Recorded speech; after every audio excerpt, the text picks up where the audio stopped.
Welcome to the Thinking Practitioner Podcast, a podcast where we dig into the fascinating issues, conditions, and quandaries in the massage and manual therapy world today. I'm Whitney Lowe. And I'm Til. Welcome to the Thinking Practitioner. And welcome to the Thinking Practitioner, where Books of Discovery has been a part of the massage therapy and bodywork world for over 25 years.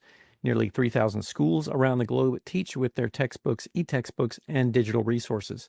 Books of Discovery likes to say that learning adventures start here, and they find that same spirit here on the Thinking Practitioner podcast and are proud to support our work, knowing that we share the mission to bring the massage and bodywork community thought-provoking and enlivening content that advances our profession.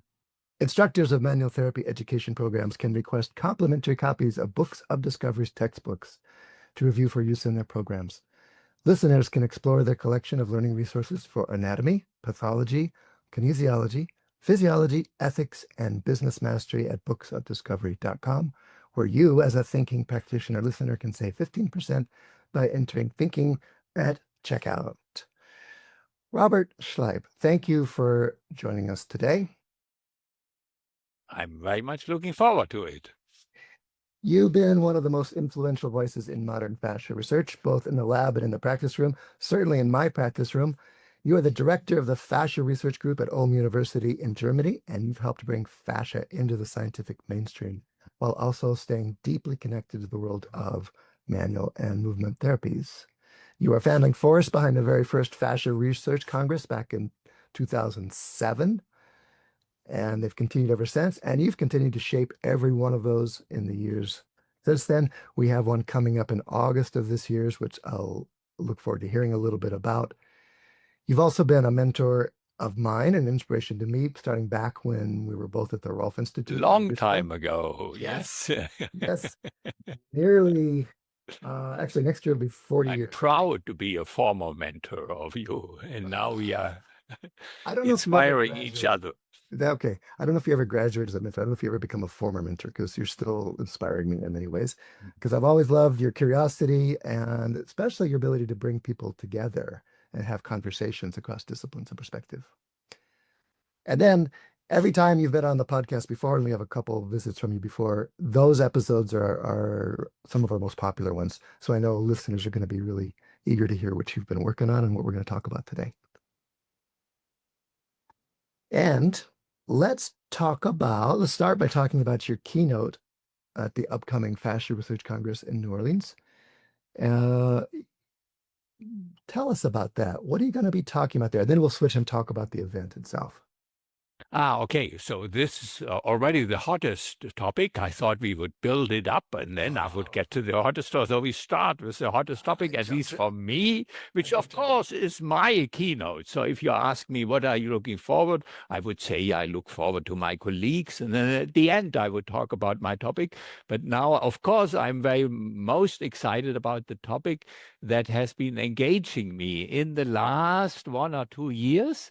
And that is looking at the connections between the body-wide fascial net, the autonomic nervous system, emotions, particularly in the form of post-traumatic stress disorder, and the immune regulation. So that sounds like a whole lot, but they are very intimately linked. So, of course, in the field of psychoneuroimmunology, it's been known for a long time that the autonomic nervous system, emotions, and the immune system are interacting very dynamically with it. So that is no longer a hypothesis.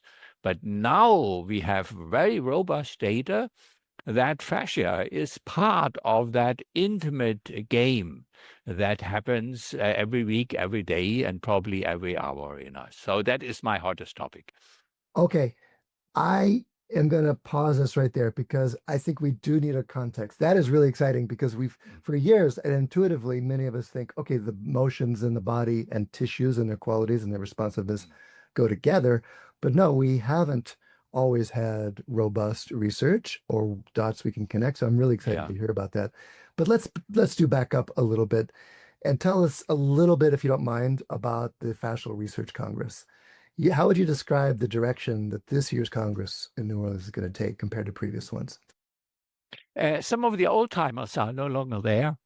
who had shaped it. Leon Chaithoff was a very important figure. Andre Fleming is no longer very present. And Tom Findlay, who has been shaping me and this Congress very strongly, they are no longer there. And that leaves room for younger people to grow and take over responsibility and to put in their passion into it. And I can see that very strongly because now we had a 4-year pause due to the pandemia, where usually we have the Congress happening every 3 years. So there is a new generation now. And they are more collaborative, and they ask more clinically relevant questions, and they are not so respectful of scientific traditions, where you stick to the mechanical aspects and you leave out the emotional factors if you are in danger of getting unscientific about it. So you can see it in the agenda, but also in the collaborative spirit, and that they also invite people with outside opinions to take part at that conference. So it has a broader spectrum and it has a bigger networking spirit. You have some really interesting guests at this year's Congress. You have Stephen Porges coming, Yeah, who I'm excited to be having a conversation with here on the podcast shortly. yeah. And his work with the autonomic system lays some interesting groundwork for your presentation, I think. Yeah. All right. So I was involved in getting him because I had been connecting with him decades ago. He used to be research director at the Rolf Institute. With John Cottingham. With John Cottingham in late 1990s. So he did some myofascial fascia-related heart rate variability studies, which probably for 2 decades were the top of the Rolfing-related research, and nothing happened after him for a long time. Yes. So this is a highlight for me to get him back. And that also fits to my topic, but also to Gil Hadley's topic, that we look at the vagus nerve from different perspectives, from anatomical perspectives, but also the relationship of the vagus and the autonomic nervous system, inflammation regulation. I know you are on that topic. Yeah. So the recent research has shown that the body-wide inflammation is strongly influenced by the solitary nucleus in the brainstem, and that one listens mainly to the vagus. But it's not only the mammalian vagus, the smart vagus, it's also the old vagus. So I'm very much looking forward how Stephen Porges, because in the last 2 years, people showed that not all of his evolutionary assumptions are anatomically correct, and he embraced that. So I'm very much looking forward how he will go beyond this the triune autonomic nervous system, in which the social vagus is completely different than the dorsal vagus, and how we look how they both interact in the regulation of body-wide silent inflammation. And that will be a very nice topic that we never addressed before. So we knew from Helen Lorgever, we knew from other studies that myofascial pain and inflammatory cytokines are basically very strongly interacting via the fibroblast in the fascial system. But now we have them very much linked with the vagus and the immune system. So that will be a great topic. And it's nice to have Gil Hadley there with his latest anatomical discoveries, where the vagus goes and how it connects. And then to have Stephen Porges from his vast and very potent, I mean, he has influenced thousands of psychotherapists in my country to work much more mindful, much more potent, with a very delicate body-oriented trauma therapy with a polyvagal model that he has developed. So that will be definitely a highlight to have him there and to interact with Gil Hadley, with Carla Stecco, with you and me and many others. Mhm. That's exciting. Gil's such a inspirational map follower. He'll show us the territory Oh, in his yeah. own style. Yeah. And then, yeah, Stephen Porges, his theoretical understanding and his framing and his opening doors with those kind of ideas has been really influential, like you said. And a few other. I'm looking forward to introduce Katharina Fede to Stephen Porges. So that would be right. Yeah. Stephen, this is Katharina Fede. Yeah, my good old friend. Katharina Yeah. Fede, Because she comes from a new generation, but she does work that he cannot do in his laboratory, you know. So that will be very rich, and that's the networking. I'm willing to fly over with jet lag and everything, just to connect these different generations, because she knows his work, but she has never met him. and she's done some interesting work around hormones and fascia, Yeah, amongst many yeah, other and things. also the inflammatory cytokines, how That's you right. stimulate them. That's right. Uh, Well, okay, so tell us about your keynote. Fascia as a neuro-immune interface, bridging autonomic regulation, emotion, and pain modulation. Is that the right title?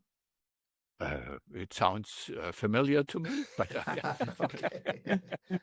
Close enough for jazz. What are you going to be talking about yourself? Because you're the bridge person as well, and you're the one who's helping us synthesize these things. Okay, as you know me, we have lived together for many months preparing for classes. Robert Schleip prepares on the night before. You remember that on your kitchen floor. You've been a good mentor for me as well. Thank you. Of course, I know some of the contents. I will share about the depression studies that we have done, but I hope to have some new data. So in a recent study done here in Germany by Lea Overmann, but also supervised by two other professors, including me, she showed that the epimuseum around the trapezius is thicker in depressive patients. And not the muscle meat, but the epimuseum is thicker. And in a previous study, we showed that there is an increased myofascial stiffness, but we didn't know whether that's increased muscle tonus, whether it's the intramuscular connective tissue and or the outer connective tissue. But now we know, no, it's similar to delayed onset muscle soreness, in which also in the last 1.5 years, Jan Wilke has shown that in delayed onset muscle soreness, which is very different to depression. The soreness you get after exercise, for example. So if you run down the mountain and on the next day you cannot walk straight, this is called delayed onset muscle soreness. And now Jan Wilke has shown you can measure 1 day later that the epimuseum, so the fascial envelope around the muscle, is not only more sensitive, we knew that already 5 years ago, but that it's also swollen. And now we have a similar, but I'm also convinced partly different response, and different to healthy people in depressive patients. So their epimuseum is thicker, but whether it's swollen, I don't know if that term is correct, because we would need to measure the stiffness and see if the water content is increased. So in the DOMS, I'm pretty convinced it's not new collagen fibers. You cannot grow them in 24 hours. Yeah. But the hyaluronan can attract more water. So there it's a water swelling. But in the depressive people, it may be starting with a water swelling, with an edema, with a hyaluronan, different water binding, different viscosity in the ground substance. But then it may become a fibrosis. And that's how the ultrasound pictures seem to look like, that it's not only thicker, but that it's also more whitish color on the ultrasound, indicative, but not totally reliable, of a higher content of collagen type 1 fibers. And then for our clinicians, that would imply perhaps a different time scale on their expectations, perhaps, or a different approach. Is that the implication, the clinical implication? Yeah. And you and I had been influenced by a Reichian body type thinking 20 years ago, where they have been talking about the body armoring. And I was very hesitant to go into that direction because I come from that field of plausible assumptions and where psychological tension is the reason of every stomach cancer, etc. And we have become much more careful also due to the replication crisis associated. We had that in the last podcast, I think, about Amy Cuddy, where people projected on emotional attitudes to influence our hormonal regulation. And the scientists told us, no, that is not replicable. So now we are willing, very careful, to look at emotional factors, including the body armoring hypothesis of Wilhelm Reich. And it seems to be possible that depressive people are less sensitive on the outside. There is even a meta study who shows it, and more sensitive on the inside. And that could be partially a body armoring. So you densify your shell because you're very fragile on the inside, and that would be a character strategy, or at least it's a body-wide, not just a local mechanism to respond to it. So you see how I'm talking with long sentences? So we need to go very careful in that direction. But I think we have done our homework that we can do that we go carefully step by step. Do you know, So- I'm curious if you found a way to possibly tease apart lack of movement and how it may be contributing to that, because in depressive patients, we know there's oftentimes less physical activity also associated with that. Is that something that they've been able to kind of separate out? No, but that's not only that, also the head forward posture. Mm-hmm. That could be influencing that to the same degree. Yeah. Those old Reichian models, we don't need to spend a lot of time with those, but just briefly for listeners, they postulated different shapes or different even densities or body qualities associated with different character styles or character strategies.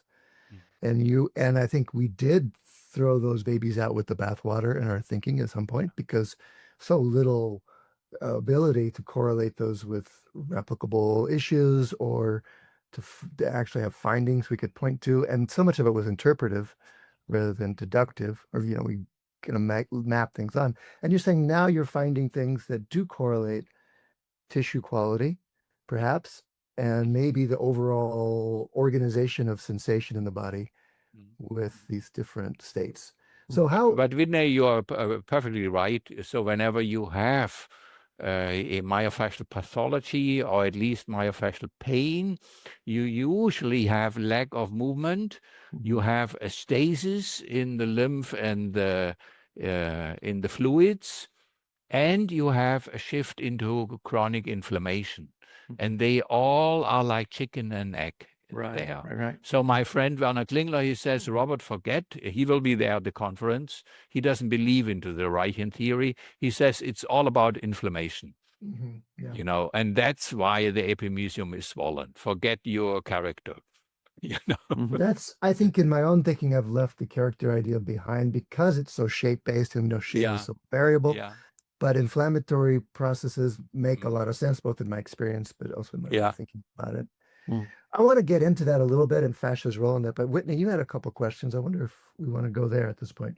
Yeah, we can certainly jump in there. I was, curious about a few things, and this kind of ties into what we were saying here. I'd like to hear maybe if you can elaborate a little bit on because I know a lot of the people who are coming to the conference also are clinicians wanting to know, like, what can they do?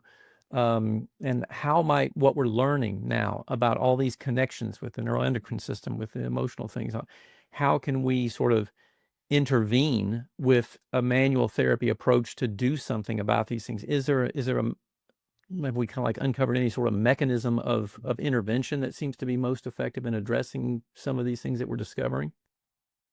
Yeah, if I stay with the depression study, they treated the depressive patients either with regular foam rolling or with a sham rolling treatment, which was not rolling, but I think it was rather well done.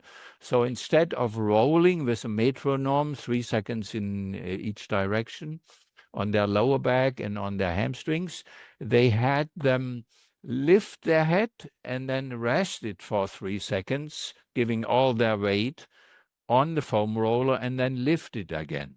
So it was a more mechanical movement, and there was a clear difference in the outcome. Only the rolling group and not the mechanical static pressure group, where the maximum pressure was the same. Also, the physical exhaustion was comparable, because for foam rolling, you need to be physically active and stabilize half of your body weight, etc. But they did a memory recall test in which they read a list of words to the patients, and then after 5 minutes, they read another list and asked with each word on the second list, did you hear that word 5 minutes ago? And the depressive patients, they remember every negative word, even if it was only mentioned briefly once. But if you have a positive word in the first list, even if it's there 3 times, and you read it again in the second list, no, I never heard it. So that is a very established and very reliable test to measure, for example, if a pharmacological treatment or behavioral therapy for depression is already working, or whether you need to extend it. And it's not, are they listening? It means there is a filter, and you can tell them the best poetry in the world. You can give them a wonderful massage, but they will not register it. And you tell them one thing, but please come more in time next time, and then they focus only on the little thing that you gave them a negative on that day. And in the foam rolling group, they had a significant shift after the foam rolling, where they said, yes, I heard this beautiful word before. But they didn't have that shift in the other treatment group. And now, of course, what is it in foam rolling that shifts a filter in your brain, most likely? And I think it's a mindful attention. Because when you're rolling there, you stop talking to yourself in this rumination. So it's called default mode network in neurology, where you are always talking to yourself. So even if you try to meditate and not have a thought, somebody is talking with himself. And this has some advantages. For example, it may make you more creative. You have more associations. It's very good to talk with yourself and not listen in the present moment for the consolidation of short-term memory into long-term memory. But for the depressive patients, they cannot stop it. And when you are on the foam roller, and this is our hypothesis that we are now exploring, and you are rolling with your body weight there, you pay attention. Can I go? Can I not go? Does it get painful? I better pay attention there. And you stop talking to yourself. Yeah. So we are now repeating this study where the foam rolling people, we do mental distraction. So you give them a Stroop test or something where they count backwards in both directions. So that means their attention is also distracted, and then there may not be a difference between the foam rolling and the control group. So that would be, but that would be a clear answer. If you do a manual treatment, if you do a stretching, if you do any kind of theory, and if our hypothesis is correct, which I have not yet shown, but it may be true, then if you allow the depressive patient to continue daydreaming, you will not be as efficient, at least on that level, as when you try to get their here and now attention and to listen with 80% of their attention and not just 10% of their background attention to what you're doing. So that would be a concrete application. Yeah. So let me ask you to kind of project some of your previous findings too. You've spoken so much about the extremely rich sensory innervation from the fascial network. Do you think that something like the movements associated with the foam rolling, and the fact that you have to have greater proprioceptive control because you're doing those kinds of movements might play a bigger role than somebody, for example, passively receiving a manual therapy treatment. Yeah, I mean, that was a big shift already at the last conference 4 years ago, that we now look at fascia as our richest sensory organ. If you look at the whole fascial network, not just the envelopes, but also the intramuscular connective tissue, for example. So, but then the question is, massage could also stimulate these 250 million sensory networks that you have in your body. But the question is, you may filter them out. So we know that the reticular formation in the central nervous system, mostly in your spinal cord, filters out the majority of the potential sensory stimulation coming in. My favorite example is my underwear is touching me now at thousands of spots, and I could be ecstatic about all these gentle touches that I have there. And if you would replace my underwear with thousands of pencils or little brushes, I may have a wonderful massage. But since the underwear is considered not to be important and it's static and not shifting, my reticular formation is canceling it out. And if a craniosacral therapist touches me with the same pressure as my underwear is touching me, it may have a profound effect or it may have zero effect, dependent of whether my reticular formation says this is interesting. Yeah. So it's not what you do in the peripheral tissue only. It's how your central nervous system says, I better listen to that. Yeah. And Context. then we have to play with all the tricks, you know. So if you do a painful treatment, they will listen to you. So that is Ida Rolf's trick. But I think there are other tricks. I want to go there, but Whitney, I want to give you a chance. Any follow-up questions you want to ask? No, well, I got 10,000 in the back, so I'll hold them for right now. Anyway, yeah. All right. So I'm excited by, excuse me, what you're describing there, Robert, especially around the distraction hypotheses or discussions, because I remember in some of my early Rolf training, our Rolfing teacher said, yeah, this second session is so painful. Talk to your client about something else. Ask them about movies or something. And there's something in me that said, wait a minute, there's a missing piece there. It isn't just their fascia we're trying to change or their structure even. We're trying to impact the way they pay attention or what their brain does with all that. Yeah. And so you're continuing that line of inquiry with this question. I think there are, this would be another talk. If you have a 1 hour or longer bodywork session, it's good to have some minutes in which you are together daydreaming, in which you forget where you are, in which some memories come and go, and there is a homecoming, like somebody is stroking you, like in the grooming response that the mammalian do, and they are just, or your partner is cuddling you in the background and you're reading a book at the same time. This can be very nourishing, but it's on a different level. So for the social safety, for the interoception, for the social connectedness, and I'm very much looking forward to Stephen Porges to us, not so much for local myofascial pain, but for a sense of I'm part of a social group, I'm not alone, and I can trust the people around it, then it may be good that the touch is happening in the background without you paying attention. So in a 60-minute myofascial Rolfing session, for example, I think it would be good to have in the middle of the session a couple of minutes where the client starts to daydream and you allow him or her to do it. But at the beginning or the end of the session, I don't want them to daydream, particularly if I work with their scars and with some myofascial pain that they have. So this is a very intriguing topic. What's the role of attention and focused attention, present moment attention, in the effects we see from our touch? That's really fascinating, because that turns us into experience facilitators or conductors as opposed to tissue technicians. Yeah. But let's So I will in my lecture, most likely, unless I change it on the night before, I will report about the studies by the osteopathic group in Italy around Cherry.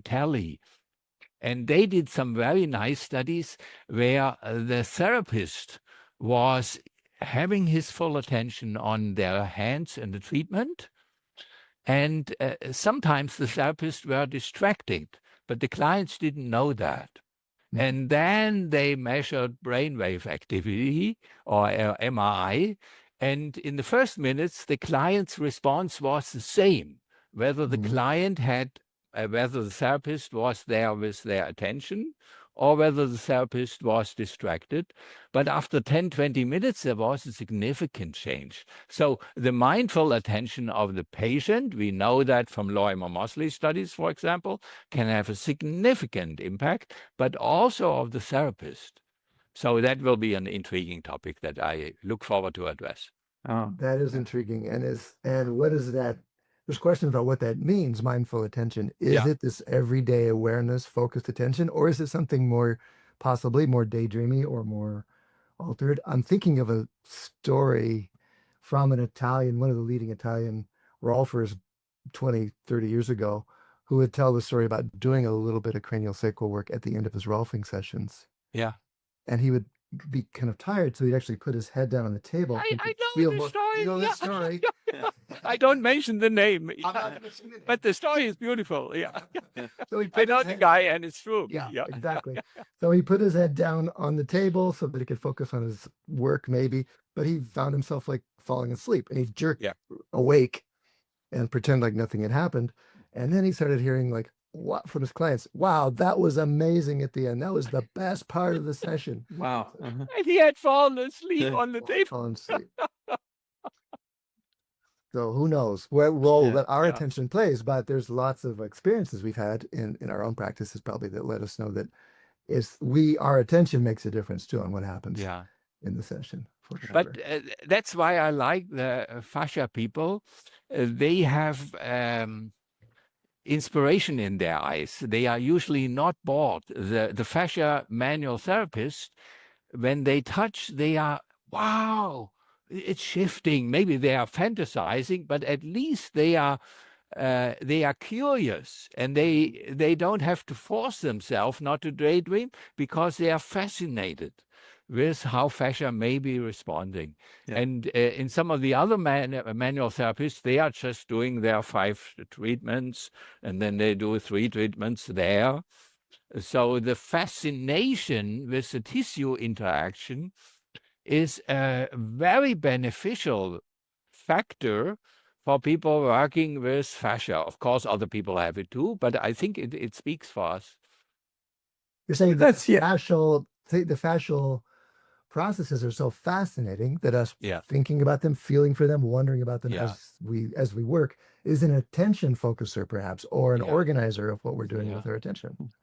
That, makes me think about this, like, and Robert, since you know this research literature so well, has anybody studied this idea of comparing, for example, the outcome results or any kind of other physiological parameters that we can measure in somebody who really is highly engaged with what they feel like is happening in those tissues versus somebody who's just sort of going through the motions, like you said? Like, if anybody's been able to investigate that at all?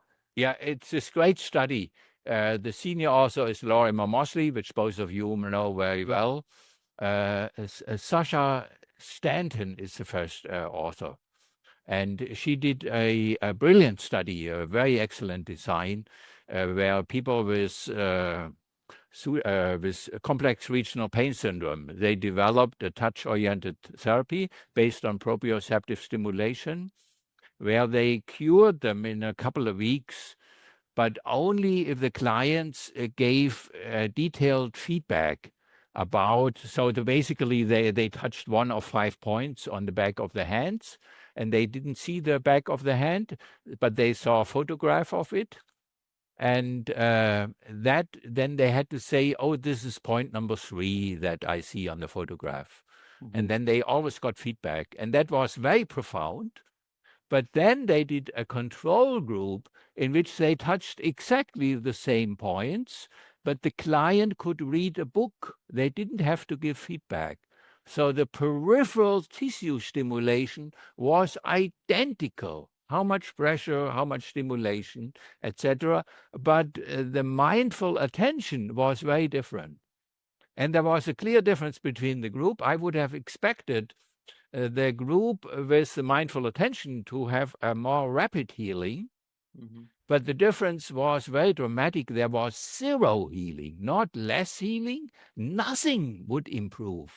Even after weeks of treatment, if you stimulate the tissue, but the mindful, curious, here and now mindful attention was not with the touch. So for that treatment, for complex regional pain syndrome, and for that therapy, I wouldn't generalize it all. The mindful attention is not a beneficial factor. It's an absolutely necessary factor for any improvement. Yeah. So for me, that is one of the Nobel laureates studies in manual therapy. It's been done 8 or 9 years ago. Yeah. You've also done some interesting thought experiments around the role of anesthesia in the body work and things like that. So how much benefit do we get when we're actually present and feeling or registering what's happening? But I got a question. Why is it a fascial congress? What's about fascia? Why isn't it an attention congress? How does help me connect the dot backward? Where does fascia play a role in this? Because so far we're talking about some really interesting things, but where's fascia in that? Well, it all started with a 2007 conference at Harvard, where Eric Jacobson, Tom Findley, and me and 2-3 others, we were really lucky to get NIH funding for this scientific conference. And we had good data based mostly on Peter Heying's work to show that the proper fascial envelope, so what is called proper fascia in terminologia anatomica, has a much more significant role than usually had been assumed, where people think you can put the fascia away and you would still understand force transmission. So that was the basis for the first Congress, where the proper fascia, the epimuseum, the tendon, capsules, etc., were addressed. And that conference was so successful, where even the Science magazine reported very positively about it, that we couldn't change the name afterwards. We had very good discussions to say it should be called applied connective tissue research, and then we wouldn't have all these nomenclature debates. But because of that history, and the Science magazine, now what's called fascia research, includes all the fibroblasts, collagenous elements, even the subcutaneous connective tissue under the skin. And I think it's not only a challenge, it's a benefit, because it's a symbol. We used to think that the fascia is as relatively unimportant or as important as the wrapping around a human gift is. So you can peel it and you still have the same container. And now we realize what has been done for 500 years in Western anatomy, where you think you can understand a muscle without the fascial envelope, was completely wrong. That each element you can only understand when you see it in its environment. That the environment shapes the hero to a much bigger degree than you may think at the first sight. And that is a big shift. So it's not the gluteus maximus. It's not your heart and your liver. It's, of course, they have certain specializations, but it's this ubiquitous, non-fragmented, continuously connected fibrous network that has become the center of the attention. And now in the beginning at the Harvard Congress and also 2009 at the Vancouver Congress, it was mostly about mechanical force transmission. But now, in the last 2 congresses, we are moving towards the sensory aspects. And then, of course, you are very right. We should move beyond the mechanical collagenous network and see it as a sensory network for perceiving our own body, but not only our body, our connectedness into the world. So it's about perceptual issues. You're really helping me think this through for myself, because I get stuck, I think, in a split between the tissue and all these other topics you're talking Yeah. about attention, inflammatory response, autonomic function.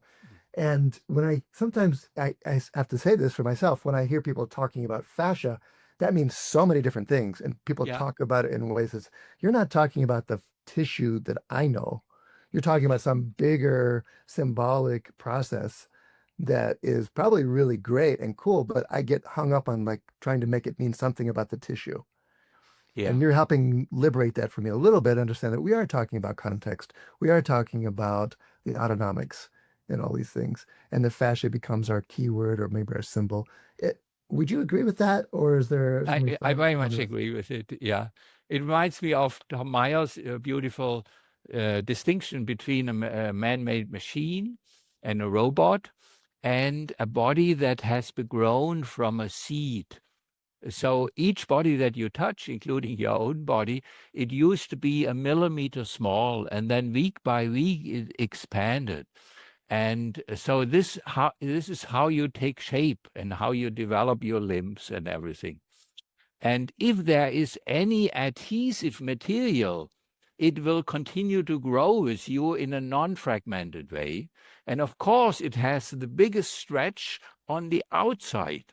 And that adhesive material that has grown with you, even if there were certain fragmented bones that moved away, but that adhesive material that connects everything and has followed the history of you evolving from a seed into the world, that is our fascial network. So it keeps us together, not only in the force transmission between the diaphragm and the pericardium and the pelvic floor, but also because our nerves have followed that. So the way how we perceive ourselves in the world is within that adhesive, body-wide, non-fragmented fascial network. And I think this is a beautiful perspective.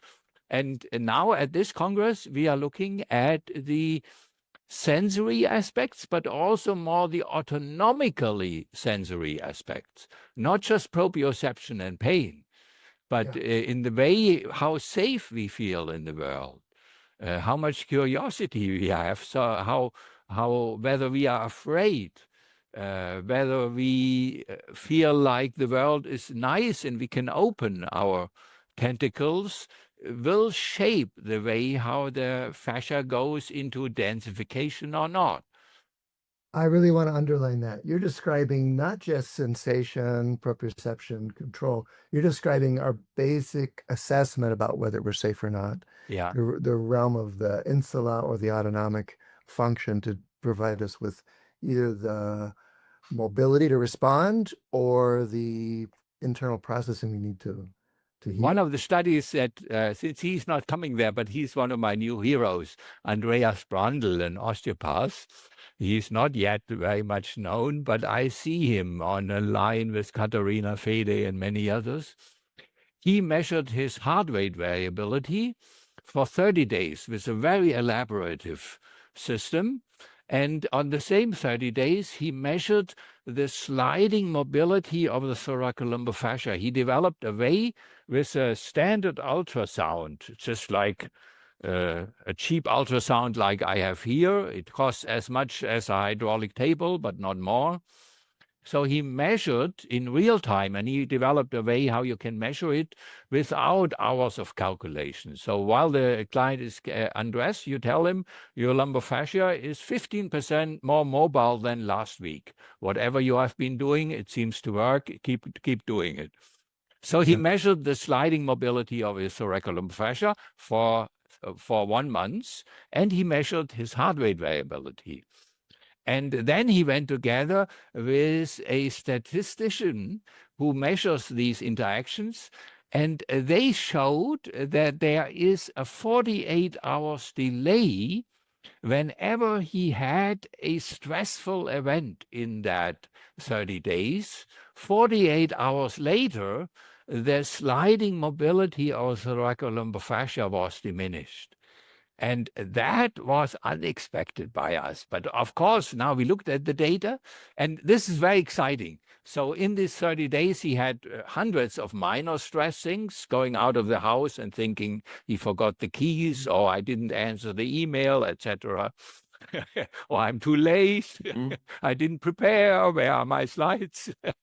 But he had three major ones. So in this 1 month, he had one argument in the kitchen with his wife and two with his oldest daughter. And you could see dramatically how 48 hours later his lumbar fascia was stuck.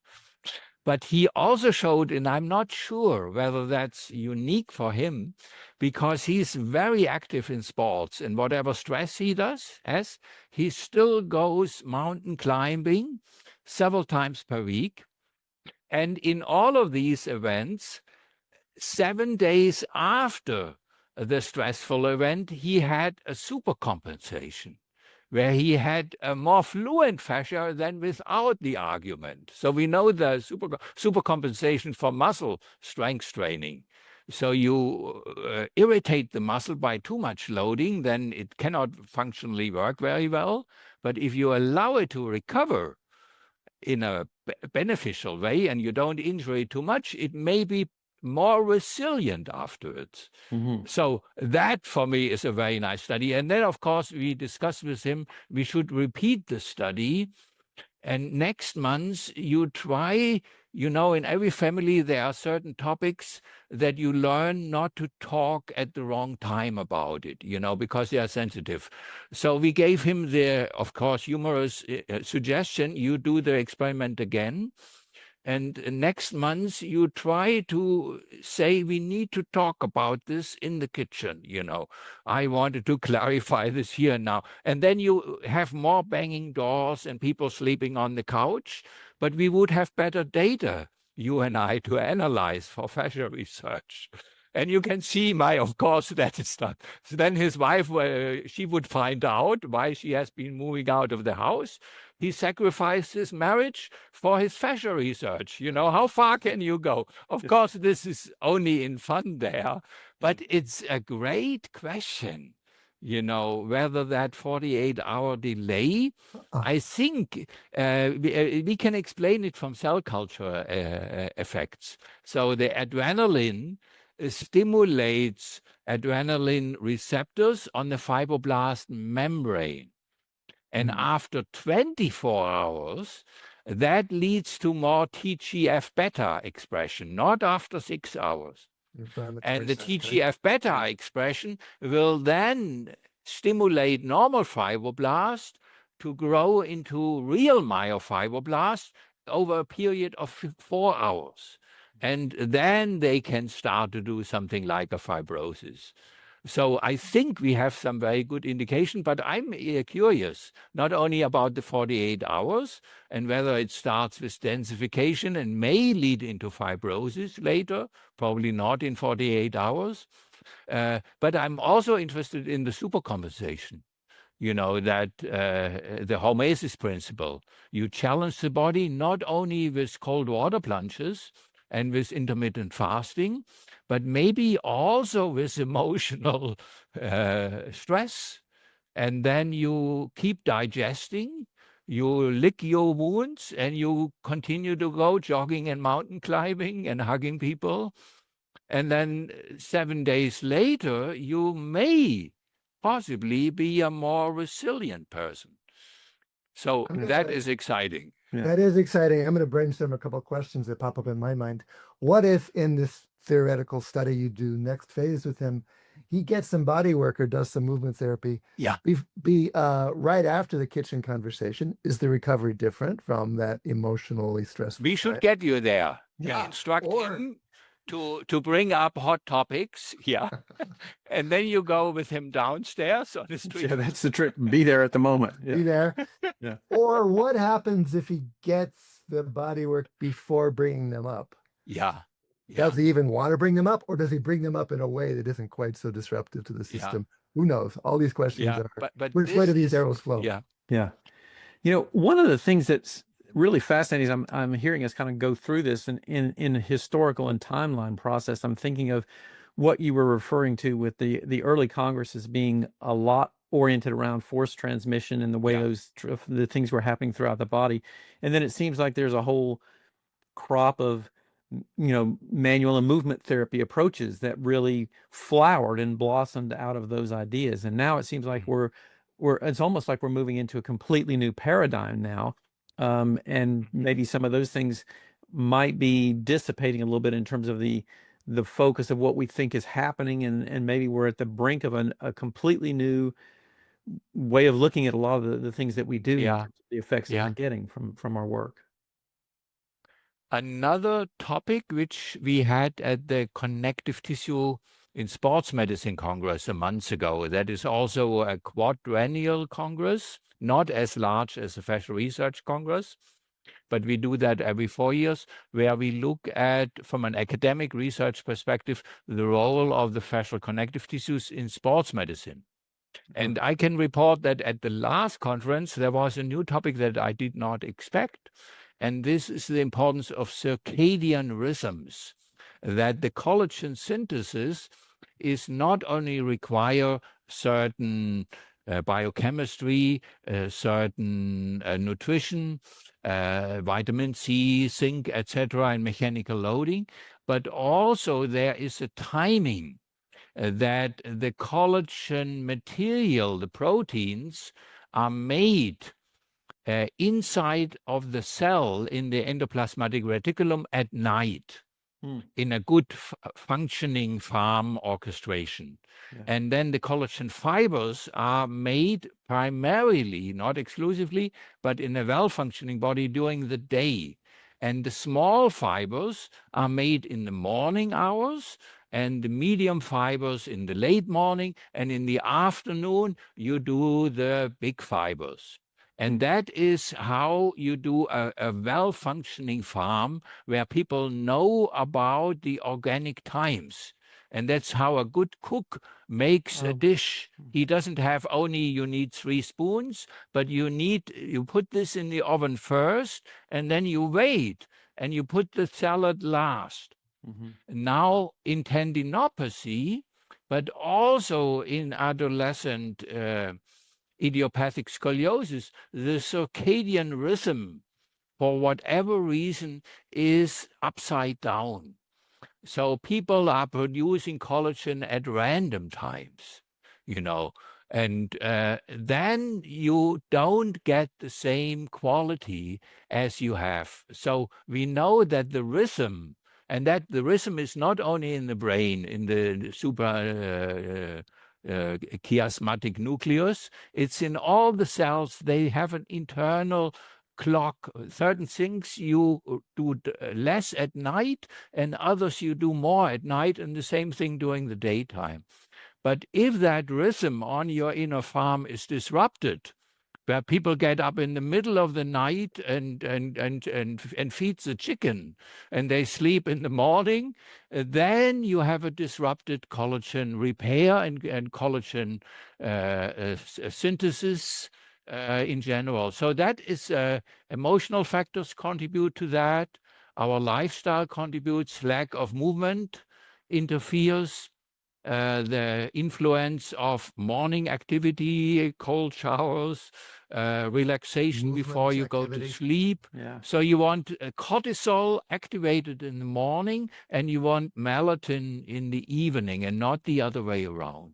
And that is an important subject. And now they found out, for whatever reason, in any kind of tendinopathy, that is disrupted. And also in many other things. It's probably not one cause the other, it's chicken and egg. But if you don't include that in your strategic plan, you will be less efficient. And we didn't include that 5 years ago. So that is definitely, I know we have Keith Barr there for the first time. And he comes exactly from the same field as Michael Kier that I'm just reporting from the Copenhagen School. So he will report how tendon mostly response in the collagen synthesis to not only to mechanical loading, but also to this circadian rhythm and to nutrition. Yeah. So, we're kind of getting near our wind up here. One last thing I'd like to kind of ask and lead with is if there's like a single takeaway you'd like every practitioner listening to apply on their, Monday morning after the Congress or when they go back to work, something that really captures the essence of all of this fascial research, what kind of things can you point people in the direction of? You become a baby under the stars again. I'm just sharing that because I slept outside on my terrace last night. And there was little Robert, and there is a big Milky Way. And you realize we know nothing. And that's exciting. It's really exciting. It makes you fresh. There is a Milky Way, and we are humans here.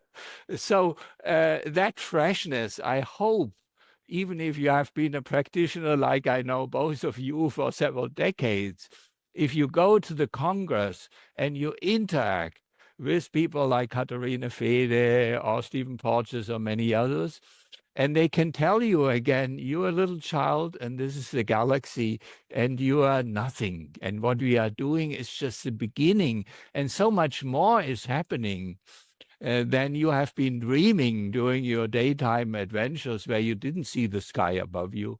So I think it's like sleeping outside. You get out of your narrow Rolfing chamber or Bowen chamber, and you go, holy cow. If I touch somebody with the intention of touching their fascia, I may be doing so many things. And so you will come home with more beaming eyes and being more humble about what you know, probably. Right. That's great. That's fantastic. All right. So the 7th International Fascial Research Congress coming up August 10th through 14th, 2025 in New Orleans. FRScongress.org. That's FRScongress.org. We'll put the link in our show notes. We'll also put a reminder that there's a coupon that Thinking Practitioner listeners can save $100 off of the registration. That coupon code is THINKING. Enter that when you sign up for the Fascial Research Congress to save $100. Robert Schleip, we're going to read our final sponsor rollout, and then I'm going to thank you for your time and inspiration and this big sky that you've painted for us. Yeah. The Thinking Practitioner podcast is proudly supported by ABMP Associated Bodywork and Massage Professionals, the premier association for dedicated massage and bodywork practitioners like you. When you join ABMP, you're not just getting industry-leading liability insurance, you're gaining practical resources designed to support your career. From free top-tier continuing education and quick reference apps like Pocket Pathology and 5-Minute Muscles, ABMP equips you with the tools you need to succeed and grow your practice. And ABMP is committed to elevating the profession with expert voices, fresh perspectives, and invaluable insights through their courses, the CE courses they offer, the ABMP podcasts, Massage and Bodywork magazine, which does feature industry leaders like my partner Til here and myself. Thinking Practitioner listeners like you can get exclusive savings on ABMP membership at abmp.com/thinking. So join the best and expect more from your professional applications and your professional associations. Thanks again to all of our listeners. Again, I want to say just a big thank you to Robert Schleip for joining us here today. This was a fascinating, wonderful, inspirational conversation as always, and we thank you all for hanging out with us today. You can stop by our sites for the video show notes, transcripts, and any extras. You can find that over on my site at academyofclinicalmassage.com. Until where can they find that for you? All those podcast resources and much more is on my site at advanced-trainings.com. And we, Whitney and I, want to hear from you with your ideas or input about the show. Just email us at info@thethinkingpractitioner or look for us on social media and YouTube. I am at Til Luca, my name. And Whitney, where can people find you? Also under my name, Whitney Lowe, on social channels as well. So thank you again for joining us over there. We really appreciate if you would take some time to rate us on Apple Podcasts or whatever is your preferred podcast platform. It does help other people find the show, and you can hear us wherever you happen to listen to your podcast. So please do share the word, tell a friend, and again, a big thank you to Robert Schleip for joining us here today. Thanks for the big sky perspective, Robert. Always inspiring. You make me want to go sleep outside right now. Thank you for that. Yeah. See you later, everybody.